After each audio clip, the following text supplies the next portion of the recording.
but he has a seriousness about himself. What have you learned about him in like this week that you've been able to spend time around him? Yeah, just his demeanor was ready for the big leagues, and I think obviously had a great debut. Tough to beat that type of debut as a rookie pitcher, but just the way he carried himself since the time I've been around him, he's not big eyed with anything. He respects the major leagues. He knows it's going to be difficult, but he seems to just have a calming presence, but a tenacity as well. And I just love the way he gets down the mound. I like the way he just attacks the hitters. He's moving fast. He's coming at you, and was not afraid of the strike zone, and it was really exciting. He wasn't a highly recruited guy at Florida State. Does that sort of drive somebody like that to have that sort of approach? It probably could. I don't know. I've never been recruited by a school like that. So, but I think, sometimes if you feel like you're an underdog or you feel like you got a chip on your shoulder, it can really help you. And especially when you have a calm demeanor with a chip on your shoulder, it can really be a good driving force. And, but, we're excited to watch Parker work again. I know you're not a part of the pitching group, but Carl always does a great job of telling a pitcher just go be who you are. At what point do you watch and say, do you say anything or try to help or change anything? You know what I mean? Yeah, I think, obviously you want to, after his debut, you want to give him another one. And I'm sure they worked on some things to clean up. And, he's been working with our AAA group, AA group, and, minor league side. So we know a lot about Parker as he's come up. And I'm sure that a lot of that's been echoed through Carl and the pitching team up here. But also, you want to see what someone can do. You earned your way here being you. Keep being you. And then we'll make little tiny adjustments along the way to further your development. How often in 2 years now have you, whether you've caught a glimpse of someone who wasn't even in big league camp or maybe was, but not for long, have you caught yourself like, oh yeah, there was that little interaction I noticed or something I noticed on the field that I like banked for later? Yeah, I think they may not be in the forefront of your mind, but as soon as you see someone again, all the memories come right back, right? And so I'm very aware of every interaction I have with everyone, and you have to be. You have to remember those first impressions, second, little things that happen, and you're always storing those away in the memory bank. What do you usually notice about a guy going from his MLB debut to his second start? This is probably only the second time I've witnessed it as a manager, so you see the way someone works and you see if they can pile them together. Like I said, Parker threw the ball unbelievably in Arizona, and I expect him to go out and attack tonight. He's seemingly getting closer. Like, have you guys weighed how he might be able to slot in and like the potential for a 6-man? We haven't weighed any of that yet. We're talking about all different options right now for September, but as far as Means is concerned, he needs to complete his rehab before we can even think about how he implements into a major league rotation. Is a 6-man, like, is there challenges that come with that as far as, or is that going to be a good thing with rest and whatnot? I mean, I again, this would be my first experience with the 6-man rotation. If we did go down that road, we've talked about it, but there's nothing in stone, and it can be really positive given how young our pitching staff is and the amount of innings. It could also not be great because now they're pitching 7-8 days of rest, or so there's pros and cons. And like I said, we're talking through all the different options that we can use, especially with this 17-game stretch coming up and then 7 games in 6 days right after it. So we're talking through all the different options, but none of them have grown legs yet. Where's Lane in his progress? He's continuing to feel better. More and more baseball activity, but no timetable yet. Did he take batting practice?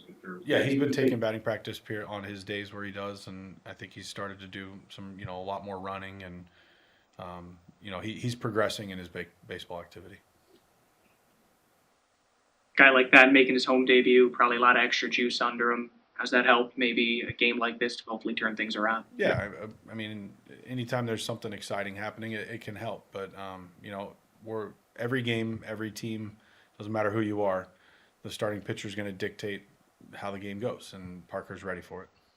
I think you said yesterday your dad always told you you got the choice of how you want to go about the day. How do you help you get through tough days or tough weeks when you were a player? Every day's new. Every day's new. You don't know what's going to happen today, and that's why we play the game. And like I've told you guys over and over, you don't know if they're sending your stuff to Cooperstown because you did something cool, or you don't know if it's your last game you'll ever play. And anything in between there could happen, and it's no different. There's no rule book that says we can't go out and score 15 runs tonight and we don't lose again for the rest of the year. That's why you show up every day ready to play, give it your best, and see what happens. Do you think with what happened with 5E last night, kind of maybe releases some tension on the team or blows off some steam or maybe turns things around, or are you a believer in that? I don't believe in one particular incident, dictating the mood. What happened last night happened, and we've moved past it, and now we get to play another game tonight. Last 3 games on the offensive side, no extra base hits and just 4 walks. Are they interrelated, or is one more concerning to you than the other? When you look at the group. We just haven't played well offensively the last few games. Our at-bat quality has not been great. A lot of weak contact, a lot of chase. So we just have to get back to being us. Wait for your pitch over the plate, be ready to hit it, take what the pitcher gives you, and keep the line moving. So we need both of those. We need extra base hits and walks, and those have been tough to come by, like you said. As you've said in the past, if you haven't gone through it, you haven't played long enough. When you look back on your own experience going through struggles as a team like that, do you remember anything in particular that anybody did to kind of help just sort of break up the tension in the room? Yeah, I mean, sometimes you just need a good laugh. You need a good laugh to just break the tension. You need just a relaxation, a reminder that this game is fun.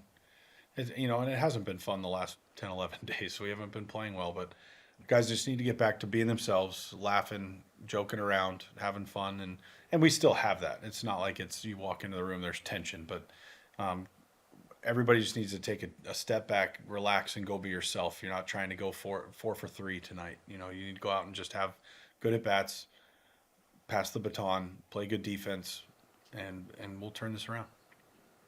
What allows Hedges to kind of go out there and pitch the 9th inning and really kind of take care of his arm at the same time? Yeah, I mean, obviously, Hedgie's always taking care of his arm. That's one of his best attributes. And, we ask him every time, do you feel comfortable doing it? It's not a make him do it. But, he doesn't throw hard. He's just throwing it in there. He's got some funky spin and all those things. But it's a very different throw than his catcher throw, and he knows that. That's why he doesn't go full force. Looked like he was upset with the umpire. Just getting squeezed. We made the joke. I made the joke. You haven't stopped smiling yet, and there ain't nothing wrong with that. But just you talked about after your start, you're afloat. Yeah.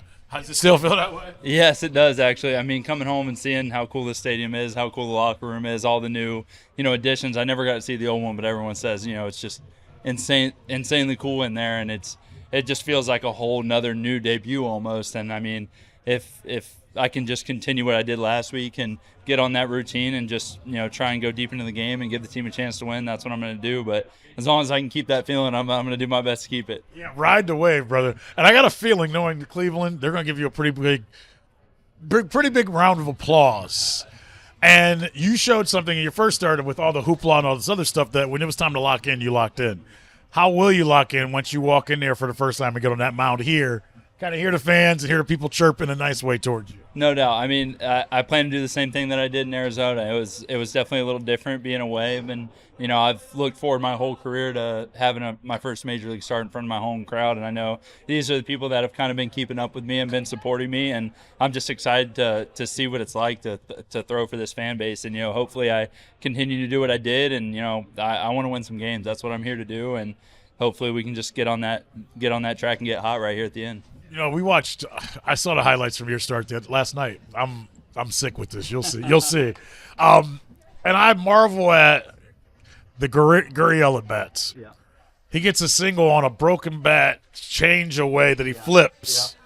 Yeah. Next time up, you came in with 94, 95 on his hands and strike him out. Now, we know what happened in that game, and that tells you how great these hitters are. Yeah, no doubt. But what did you learn? And I'm using him. He's got the most RBIs in the National League this month, so he's hot. Yeah. But what did you learn from going against a guy like that? Yeah, no doubt. I mean, you have to make in-game adjustments. If you're never going to be a good pitcher at this level if you don't work with your catcher, work with your coaches, and make those in-game adjustments. And if you have a hitter like that, and Owen Dew on the other side of the dugout has known me for a while working with us, so they all know that changeup's my best pitch, and I'm going to go to my strengths in my first start, especially in a big situation, 2 outs, runner on third, and I executed my pitch, and I wasn't even I obviously don't want to give up that run, but at some point you gotta take the good with the bad. It's like, hey man, I executed my pitch, probably 7 times out of 10 that I get a different, maybe 8, 9 times out of 10 I get a different result on that same pitch. So, you just gotta take it for what it was. It was he threw his bat out there, had a good hit for him in a big situation for their team, and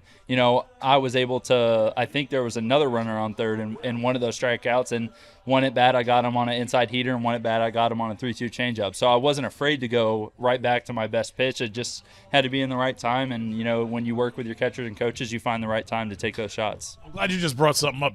You still know your changeup's your best pitch, but you also seems like in a couple times I've seen you throw, you know how to add or subtract with your fastball. Yeah. When did you learn that when you need 94 and when 92 works? Yeah, it started kind of, I would say, beginning to middle of this year. I added the sinker, and I've kind of been able to use that at the bottom of the zone with, the little bit lower velo. And, if I could throw a fastball 97 every single time, I would. But, sometimes you gotta save your energy when you get into a 2-strike count. That's when when you have pitches to play, you can really take your shot there. And that's kind of what everyone really tries to do. You use your best bullets when you need them the most. The biggest difference of being a starter reliever for people that don't know, like, how have you conditioned your body to get through a whole season? I mean, they're pretty similar, honestly. I mean, you get your body ready the same way, just physically. But I mean, pitching is more like, as a reliever, you gotta be ready every day. So it's more like coming in each day and preparing it to be ready to be in the game. Where, like, when I was a starter, it was kind of like, hey, I'm not throwing for 3 more days. I can kind of take a chill day. Where reliever, you get chill days every once in a while, but usually it's get ready. I asked that because we're in the dog days of August, and you got used a lot last year. How does your body feel today compared to maybe like first day of spring training? Oh, it's definitely a lot different. First day of spring training, you're really excited to get it going. Your body feels good, stronger than ever. And now it's just always trying to maintain it. It's pretty hard to do in a long season, but, I still feel good, so can't complain. Do you have to lie to yourself sometimes mentally? You know what I mean? That I feel good when I don't feel good? Every day. No, I mean, you got to lie to yourself. You got to tell yourself, hey, you're the best pitcher in the world. My arm feels amazing. My body feels amazing. My legs feel awesome. You just got to go out there with that, fake it till you make it out there. Like it. Fake it till you make it. I've been doing that. All right. I ask all this because even though where you guys are at right now, you still have a chance to get hot again. So from the bull point point of view, how do you guys keep everybody chill with everything you guys want to get to? You still got a chance to get. We just focus on our job. When the phone rings and it's our time, you just try and do your job, help the team out as much as you can. Just try and be one group outside of a big group, and you go out there and play. I was just gonna say, but you're not a part of you're part of a group, but it's like multiple groups. So how do you guys stay as one? I mean, we got a lot of good guys on this team, and it makes it really easy, all friends and everything, and it's just like, I want every single person on this team to do as best they physically can. Baseball doesn't work out that way, but definitely want it. Last question. You hadn't used your changeup in a while, and then the other day you threw a funky one. You've been just keeping that in your back pocket, and you don't have to give away why or how, but I watch. How do you go about kind of hiding certain things and bringing certain things back out every once in a while? No, these cameras aren't out there when we're throwing every day usually, so it's a little bit of a different grip I'm working on, just trying to make it a little bit better. That's everything. I mean, there's times out there you mess with fastball grip or you just mess with grips and see what works, and I found one I kind of like. You had a good one beforehand. Yeah, but it can always be better. So you guys tinker, but like you had one of the better ones on the team. So whose grip are you messing with now? I don't even know. My own. It's the Hunter Gaddis. I don't know. It's all cockeyed and everything. It's just, I just grab it like this and throw it. Put your mountain hand around ball, throw it. That's pretty much it.